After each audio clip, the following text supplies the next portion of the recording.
अस्सलामुअलैकुम रहमतुल्लाहि वबरकातुहू। दोस्तों, आज की ये जो वीडियो है थोड़ी सी मुख्तसर होगी और ये जो व्लॉग है थोड़ा सा मुख्तसर होगा। इसमें ये है कि किसी एक ऐसे इंसान के बारे में बात करने लगा हूँ जिसको लोगों ने कहा तो बहुत बुरा है, लेकिन उसका दिल हमेशा सोने की तरह साफ है, जिसका नाम है सिद्ध रैपर। बात यह है कि इसने हमेशा गरीब लोगों को लाजमी प्रमोट किया। अगर किसी गरीब बंदे ने कोई भी फनी वीडियो बनाई, इसने उस वीडियो के ऊपर लाजमी वीडियो बनाई है ताकि उसका कंटेंट लोग कॉपी कर सकें, उसके कंटेंट की वजह से उसका अकाउंट वायरल हो सके। लेकिन इसका बिजनेस खाली खाली जो है वो टिकटॉक, फेसबुक पेज, यूट्यूब ये वो नहीं है। इसके अलावा भी इसके बहुत अच्छे बिजनेस हैं और इसके साथ साथ ये बहुत ही अच्छा एक सिंगर है और रैपिंग करता है और इसके वैसे भी फैन फॉलोइंग बहुत ज़्यादा है। बहुत जगह पे इसने कॉन्सर्ट वगैरह भी किए हैं जहाँ पे जाके इसने सिंगिंग वगैरह की है। इसके अपना खुद का स्टूडियो भी है। उसके अलावा इसको अल्लाह ने बहुत सी इज्जत से नवाजा है। और हाँ, ये जो फैसल कंबो है, फैसल कंबो को भी आगे लेके आने में दुनिया में सबसे आगे रिप्रेजेंट करने में सिद्ध रैपर का ज़्यादा हाथ है और इसके दोस्तों का हाथ है। और इसने और भी बहुत से दोस्त हैं, ऐसे लोग हैं जो छोटे यूजर्स हैं, इनको इसने बहुत ज़्यादा सपोर्ट की है। और कुछ लोगों ने तो इससे हिर्स किया है, इसको गाली भी दी है, इसको बुरा भला भी कहा है, लेकिन आज तक इस बंदे ने किसी को ये नहीं कहा कि यार तुम मुझे ये क्यों कहते हो। हाँ, अगर इसको कोई इंसान थोड़ा सा वीक पॉइंट लगा तो इसने उसके बारे में बात जरूर की है। अपने ओपिनियन, अपनी सोच के मुताबिक इसने उसको बात की कि जनाब मुझे आप में ये गलती नजर आई है, लेकिन उसको भी इन्होंने कहा कि आप ये क्यों करते हैं। काफ़ी टिकटॉक इससे हिर्स करते हैं, काफ़ी टिकटॉक इसके ऊपर मतलब कि बैड कमेंट करते हैं।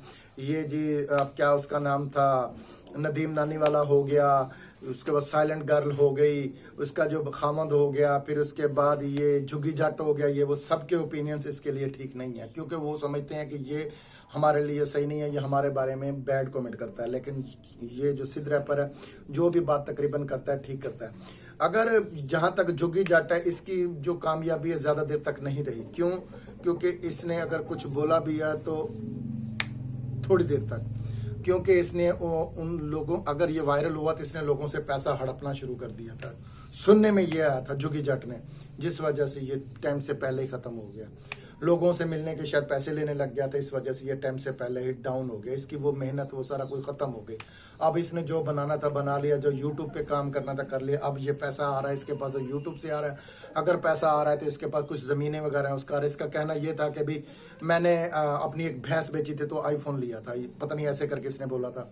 लेकिन जहाँ तक साइलेंट गर्ल की बात रह गई तो साइलेंट गर्ल भी एक गरीब घराने की लड़की थी और इसका जो शौहर था वो अच्छे घर का था। फिर इसने अपने इसके साथ ज़िंदगी का आगाज़ किया तो फिर बाबा जी सियालकोट एक बड़ा मशहूर होता था डायलॉग, वो सब ख़त्म हो गया। अब ये नॉर्मल ज़िंदगी में चलेगी। अब घर में बैठ के व्लॉग बनाते हैं, अपना घर की ज़िंदगी चला रहे हैं, ठीक है। लेकिन सिद्ध रैपर अभी तक जितने भी छोटे यूजर्स हैं उनको सपोर्ट कर रहा है। सपोर्ट करने से मुराद ये नहीं कि ये उनको पैसा दे रहा है, नहीं, उनके अकाउंट की ग्रोथ के लिए। अगर ये देखता है कि यार इस बंदे में वाकई टैलेंट है, वाकई ये कुछ कर सकता है, दुनिया के सामने कुछ दिखा सकता है, ये उस बंदे को उठाता है। उसको उठा के फिर उसके साथ वीडियो बनाता है और उसकी वीडियो बनाने के साथ लोगों को बताता है यार ये वाकई इसमें है, क्योंकि ये टैलेंट को पहचानना जानता है। इसको पता है कि कौन सा बंदा कैसा है। और इसके साथ साथ इसके पास एक और बंदा भी आया था, वो साइकिल पे आया था। इसने उसकी साइकिल चलाई, फिर उसको 1 to 5 गिफ्ट दिया कि ये जनाब मेरी तरफ से आपको गिफ्ट। उसको अच्छा खाना खिलाया, उसको इतनी इज्जत से नवाजा। उसके लिए वो बंदा जब आ रहा था, उससे पहले जब इसको पता चला कि एक बंदा मेरे लिए साइकिल पे आ रहा है, तो ये पहले से वहां पे जाके खड़ा हो गया। अल्लाह ने इसको शुरू से ही बहुत दिया है। ये अमीर घर का बच्चा जरूर है, लेकिन क्या है कि इसने गरीबों के साथ ज़मीन पे बैठना भी सीखा है और इसने गरीबों के साथ उठना बैठना खाना पीना हर तरीके से सीखा है। ये इसके अंदर इंसानियत है, ये इसका ज़र्फ है। आप जिसको ये बोलते हैं कि ये जी ऐसा है, ये ऐसा है, ये ऐसा है, नहीं दोस्तों, कभी कभी आंखों से देखी हुई चीज़ें भी गलत हो सकती हैं। आप जो इसके बारे में ओपिनियंस रख रहे हैं वो गलत है। इसी बीच में हम वकार की अगर बात करते हैं तो वकार भी एक गाँव का एक लड़का है, गांव का रहने वाला है, जिम्मेदार का बेटा है, इसके अपने भैंसे वगैरह ये वो। तो ये कुछ डायलॉग बोला करता था जिसमें जो डायलॉग एक हकीकी अल्फाज होते थे, हक होते हैं और होते थे, और लोगों ने उसको कॉपी किया। वकार के पास भी काफ़ी ज़्यादा फ़ैन फॉलोइंग है और ये भी अक्सर औकात पे उन छोटे यूज़र्स को सपोर्ट करता है जैसे कि सिद्ध रैपर करता है। और इन दो बंदों ने मिल के और ये सिद्ध रैपर को जो दोस्त है उन्होंने मिल के आज अगर फैसल कंबो अगर कामयाबी के ऊपर खड़ा है तो इन दोनों का सबसे बड़ा हाथ है पीछे। लेकिन ये देख लें कि किसी भी वीडियो पे ना तो वकार ने ये बात बोली, ना ही सिद्ध रैपर ने बोली, हम लोगों ने इसको प्रमोट किया नहीं। उन्होंने ये कहा कि जो भी है इसकी खुद की मेहनत का है। ये बात इन दोनों ने वाजिया की है। और ये देख लें, इसे कहते हैं ज़र्फ, इसे कहते हैं बड़ापन, इसे कहते हैं एक चाहत, इसे कहते हैं दूसरे लोगों के साथ मोहब्बत। वकार के पास अगर कोई दोस्त है तो ये सादा तबीयत में होते हैं बिल्कुल, कभी इसके अंदर अकड़ नहीं होती, कभी इसके अंदर चुदराहट नहीं होती। जहाँ तक रही सिद रैपर की बात, यार उसकी तो ड्रेसिंग शुरू से ही बिल्कुल क्लियर और साफ है, क्योंकि वो खुद को वैसे ही रखते हैं, क्योंकि उसको उसके फैमिली माहौल, घर का माहौल सब कुछ माशाल्लाह से अच्छा है। वो खाते पीते ख़ानदान का, अच्छे घराने का, तो उसकी ड्रेसिंग वैसे ही माशाल्लाह फिट बिट होती है।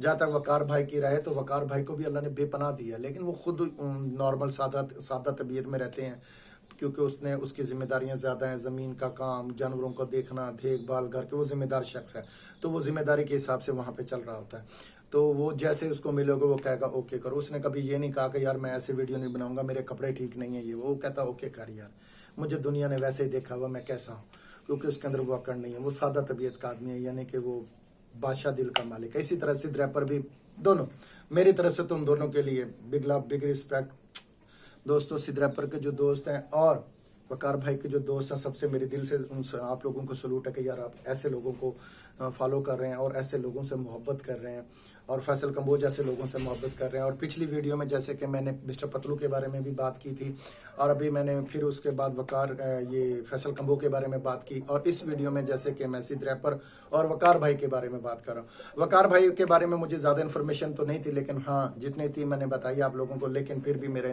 तमाम लोगों को सलूट है। अगर मेरी कोई बात बुरी लगी तो माजरत, यार मेरा ये वीडियो बनाने का मेन मकसद यही है, और ये व्लॉग बनाने का मेन मकसद यही है कि यार मुझे भी कुछ लोगों की तवज्जो हासिल हो सके, क्योंकि यार चोरी डकैती और गलत काम करने से बेहतर यही है कि कुछ मेहनत हो जाए। और ये मेहनत और ये लगन इसलिए कर रहा हूँ ताकि आप लोगों की तवज्जो हासिल हो सके, और आप लोगों के साथ मिल के मैं भी कुछ अच्छी अर्निंग कर सकूँ, यूट्यूब से अच्छा कमा सकूँ, क्योंकि ये सब कुछ होना है आप लोगों की बदौलत होना है, आप लोगों की मेहनत की वजह से होना। और एक टाइम तो नहीं, एक दौर आएगा कि जब मेरे पास बहुत से लोग आएंगे। वो दौर ऐसा नहीं आएगा, वो बहुत बड़ा दौर आएगा जब मेरे पास लातादाद लोग आएंगे और मुझे कहेंगे कि भाई हमारे अकाउंट की प्रमोशन करवा दो, हमारे अकाउंट की ग्रोथ के लिए हमारे साथ वीडियो बनाएं ताकि हमारे अकाउंट की पॉपुलेशन हो सके।